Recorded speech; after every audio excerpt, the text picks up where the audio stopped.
Baseball, an American pastime that has made its name for over 100 years and has become a staple of American culture and society.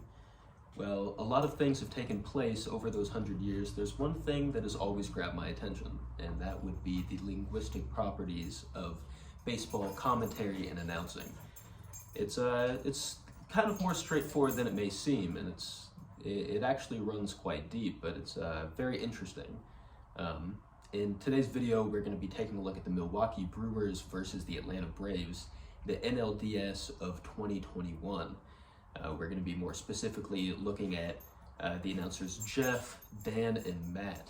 All three of them have a pretty good commentary style. They mix together quite nicely, and they really tie together the point that I'm going to try and be making. The biggest thing about linguistics in baseball would have to be the droppage of the copulas. Now, a copula is a word such as is and was, has, those type of words that can really tie sentences together. But in baseball, quite often, more than not, it will get dropped when people are talking. For example, you would say Ozzie at second rather than Ozzie is at second.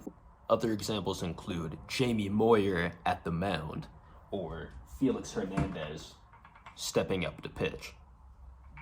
And this happens quite often. It's not just with people stepping up to the plate or stepping up to the mound. It could be Ron Washington, the third base coach, instead of saying Ron Washington is the third base coach. I think a big reason why these copulas are dropped is it's kind of a freestyle type of talk. You are saying Ron Washington, the third base coach, and then you could follow it up with saying, is directing Soler to home plate.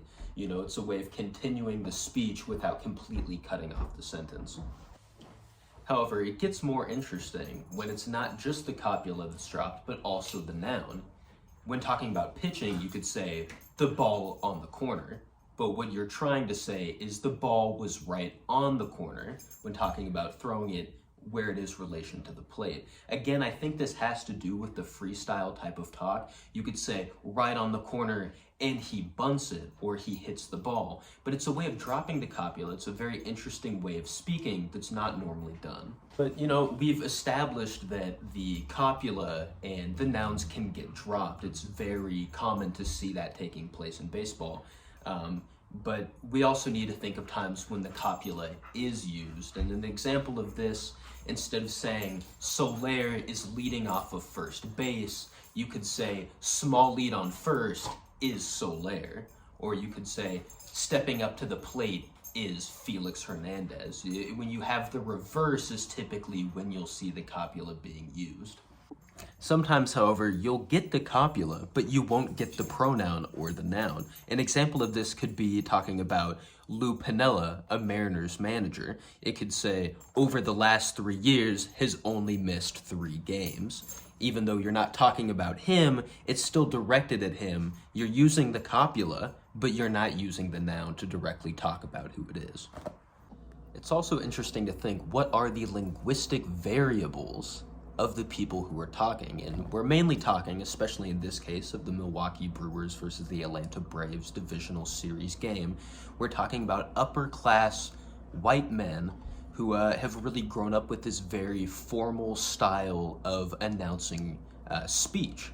And it could be different if we had somebody with African American vernacular English talking, but when it comes to baseball announcing, we see these copulas and these nouns being dropped or added when the sentence is reversed, like stated before.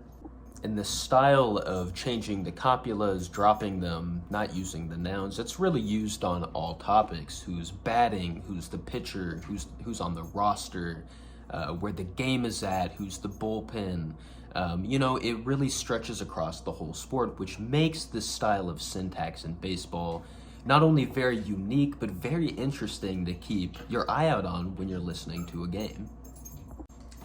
At the end of the day, it is very important to acknowledge the fact that baseball has this unique style of speech and commentary that you really don't see being used in any other sport.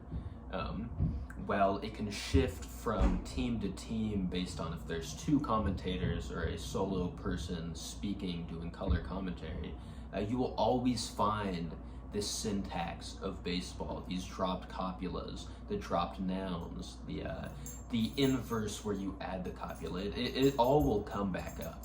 And it doesn't matter if you're watching the Seattle Mariners, the Houston Astros, the New York Yankees. After hearing what I've talked about today, I guarantee you will notice it in any game that you watch.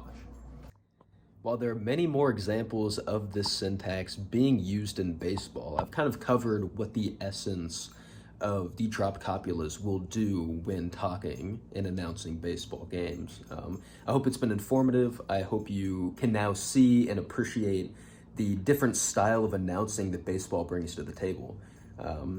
And I will, in the description, I will link some of my sources.